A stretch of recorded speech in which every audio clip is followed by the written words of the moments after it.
নমস্কার বন্ধুরা, Monica's food খাজানাতে সবাইকে স্বাগত। আজ তৈরি করব রামেন নুডলস। রামেন অ্যাকচুয়ালি তৈরি হয়েছিল জাপানে। জাপানের হাতে তৈরি একটা নুডলস রেসিপি। জাপানের এই রামেন নুডলস এখন প্রায় সব কান্ট্রিতেই পাওয়া যায়। তবে যদি আপনাদের এখানে রামেন নুডলস না থাকে তাহলে আপনারা রামেনের পরিবর্তে ম্যাগি দিয়েও এই রেসিপিটা তৈরি করতে পারেন। আমি আজ ম্যাগি দিয়েই আপনাদের এই রেসিপিটা তৈরি করে দেখাবো। রামেনের জন্য আমার লাগছে চিকেন ব্রেস্ট। এখানে আমি 1 পিস চিকেন ব্রেস্ট নিয়েছি। এটা পরিমাণে এখানে 200 গ্রাম চিকেন আছে। চিকেন ব্রেস্টটা এবার মেরিনেট করে নেব। এর জন্য এতে দিয়ে দিলাম 1 চামচ আদা বাটা, 1 চামচ রসুন বাটা, হাফ চামচ গোলমরিচ গুঁড়ো, 1 টেবিল চামচ সয়া সস। সব কিছু দিয়ে চিকেনটা খুব ভালো করে মেরিনেট করে নেব।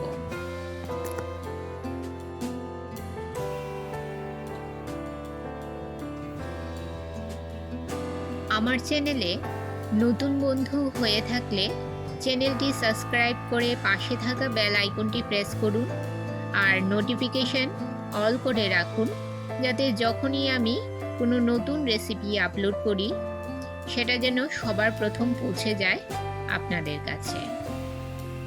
দেখুন, চিকেনটাকে খুব ভালো করে মশলা দিয়ে আমি ম্যারিনেট করে রেখে দেব 15 থেকে 20 মিনিট।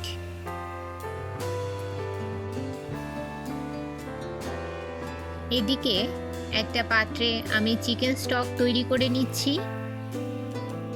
এবারে গ্যাসের চুলায় কড়াই বসিয়ে দিয়ে দিলাম 2 টেবিল চামচ পরিমাণ রিফাইন্ড অয়েল, আর তাতে দিয়ে দিলাম 1 চামচ চিলি ফ্লেক্স। সামান্য নেড়ে নিয়ে দিয়ে দিলাম গাজর ও ব্রোকলি। টপিংয়ের জন্য আমি এখানে গাজর আর ব্রোকলি নিয়েছি। আপনারা আপনাদের পছন্দ মতো সবজি ব্যবহার করতে পারেন। সামান্য নুন দিয়ে গাজর ও ব্রোকলি 1 মিনিট হালকা ভেজে নেব। সবজিগুলো হালকা ভেজে তুলে নিলাম। সবজিগুলো তুলে নিয়ে কড়াইতে যে তেল ছিল সেই তেলেই আমি চিকেন ব্রেস্টটা ফ্রাই করে নেব। মিডিয়াম ফ্লেমে 5 থেকে 6 মিনিট আমি এই চিকেন ব্রেস্টটা ভেজে নেব। একটা ঢাকনা দিয়ে ঢাকা দিয়ে দিলাম যাতে চিকেনটা ভালো করে সেদ্ধ হয়ে যায়। এদিকে একটা পাত্রে জল গরম করে নিয়েছি। ঘড়ি ধরে 6 মিনিট একটা ডিম বয়েল করে নেব। 6 মিনিট পর গ্যাসের ফ্লেম বন্ধ করে দিলাম। কিছুক্ষণ আমি ডিমটাকে এভাবেই গরম জলে রেখে দেব। 3 মিনিট পর ঢাকনা সরিয়ে আমি চিকেন ব্রেস্টটা উল্টে দিলাম। উল্টে দিয়ে আরও 3 মিনিট আমি চিকেন ব্রেস্টটা ভেজে নেব। দেখুন, 6 মিনিট হয়ে গেছে আমার। 6 মিনিট পর চিকেনটা আপনাদের দেখিয়ে দিচ্ছি, একদম খুব ভালোভাবে ফ্রাই হয়ে গেছে। বেশি ফ্রাই করবেন না, 5 থেকে 6 মিনিটই আপনারা এই চিকেনটাকে ফ্রাই করে নেবেন। বেশি ফ্রাই করলে এর মধ্যে যে জুসিনেসটা আছে সেটা চলে যাবে আর চিকেনটা হার্ড হয়ে যাবে। এবারে আমি কড়াইটা ভালো করে পরিষ্কার করে নেব। দেখার সৌন্দর্যের জন্য চিকেনটা একটা ছুরির সাহায্যে আমি পিস পিস করে কেটে নিচ্ছি।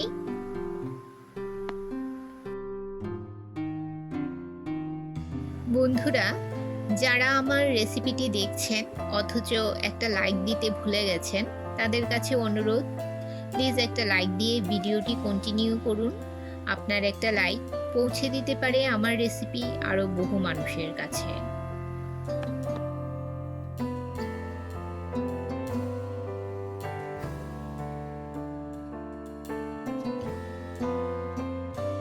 কড়াইটা ভালো করে ধুয়ে নিয়ে গ্যাসের চুলায় বসিয়ে দিলাম, আর এতে দিয়ে দিলাম 2 চামচ রিফাইন্ড অয়েল গরম করে নিয়ে এতে দিয়ে দিলাম 1 চামচ রসুন কুচি, 1 চামচ আদা কুচি।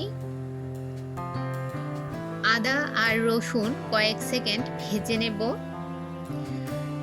চিকেনটা যদি আপনারা ফ্রাইং প্যানে ফ্রাই করেন তাহলে চিকেনের মশলাটা ফ্রাইং প্যানে লেগে যাবে না। আমি কড়াইতে করেছিলাম, তাই মশলাটা কড়াইতে লেগে গিয়েছিল। এই কড়াইটা ভালো করে ধুয়ে নিয়ে আবার বসিয়ে দিলাম। আদা রসুন কিছুক্ষণ ভেজে নিয়ে দিয়ে দিলাম 2 মিডিয়াম সাইজের পেঁয়াজ কুচি। মিডিয়াম ফ্লেমে 2 মিনিট ভেজে নেব। পেঁয়াজ রসুন আদা 2 মিনিট ভেজে নেওয়ার পর এর থেকে যখন একটা সুন্দর গন্ধ বের হবে তখন এতে দিয়ে দেব আমি চিকেন স্টকটা। আমি আগে যে চিকেন স্টকটা তৈরি করে রেখেছিলাম সেই চিকেন স্টকটা এর মধ্যে দিয়ে দিলাম। এখন এতে দিয়ে দিলাম 1 চামচ চিলি ফ্লেক্স, 1 টেবিল চামচ সয়া সস, 1 টেবিল চামচ রেড চিলি সস।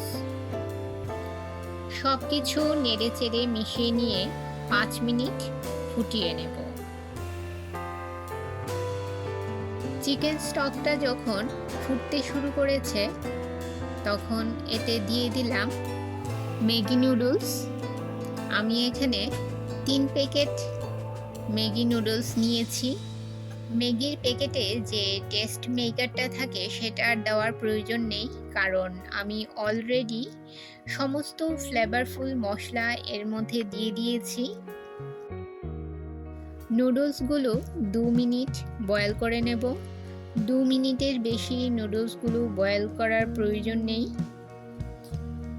এখানে আমার চিকেন স্টকটা একটু কম হয়ে গেছে, তাই আমি এখানে আরও সামান্য জল অ্যাড করব।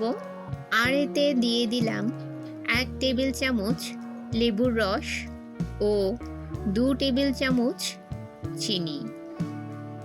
লেবুর রস ও চিনি দিলে এর মধ্যে একটা টক মিষ্টি টেস্ট আসবে। এবারে নেড়ে চেড়ে মিশিয়ে নিয়ে 2 মিনিট বয়েল করে নেব। 2 মিনিট পর গ্যাসের ফ্লেম বন্ধ করে দিলাম। এবারে নুডলসটা আমি এই স্টক থেকে বা এই যে আমি যে ব্রথটা তৈরি করেছি এই ব্রথটা থেকে আলাদা করে নেব। গরম ব্রথে নুডলস থাকলে নুডলসগুলো আরও বয়েল হয়ে যাবে, তখন খেতে আর ভালো লাগবে না। তাই আমি ব্রথ ও নুডলস আলাদা করে নিলাম। এবারে সাজিয়ে নেওয়ার পালা। একটা সার্ভিং বোলে নুডলস নিয়ে নিলাম। নুডলস একদম সেন্টারে রাখবো আর সাইডে চিকেন পিসগুলো রেখে দেব। ব্রোকলি আর গাজরগুলো এক সাইডে সুন্দর করে সাজিয়ে নিলাম।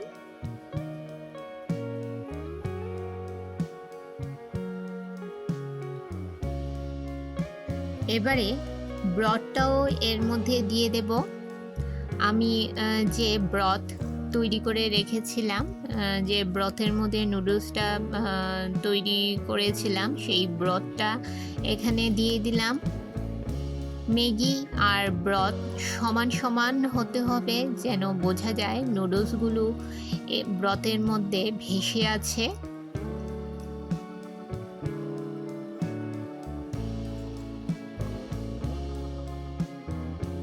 এবারে এতে দিয়ে দিলাম সেদ্ধ করা ডিম। দেখুন বন্ধুরা, ডিমটা রানি আছে। আপনারা চাইলে ফুল বয়েল ডিমও ব্যবহার করতে পারেন, দিতে পারেন, তবে আমার রানি এগটা একটু পছন্দ, তাই আমি এখানে রানি এগটা দিলাম। এর উপর ছড়িয়ে দিলাম সামান্য গোলমরিচ গুঁড়ো আর 1 পিঞ্চ নুন, আর দিয়ে দিলাম সামান্য ধনেপাতা দেখার সৌন্দর্যের জন্য। দেখুন বন্ধুরা, দেখতে কতটা সুন্দর লাগছে। একদম জাপানি স্টাইলে সাজিয়ে নিয়েছি। এইভাবে আপনারা বাড়িতেই ম্যাগি দিয়ে রামেন তৈরি করতে পারেন। খুবই টেস্টি হয় খেতে বন্ধুরা। কেউ যদি আগে ট্রাই না করে থাকেন, একবার ট্রাই করবেন। খুবই টেস্টি হয় খেতে।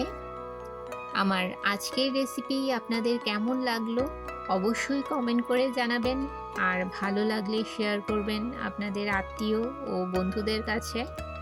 উপর থেকে কিছুটা সাদা তিল ছড়িয়ে দিলাম।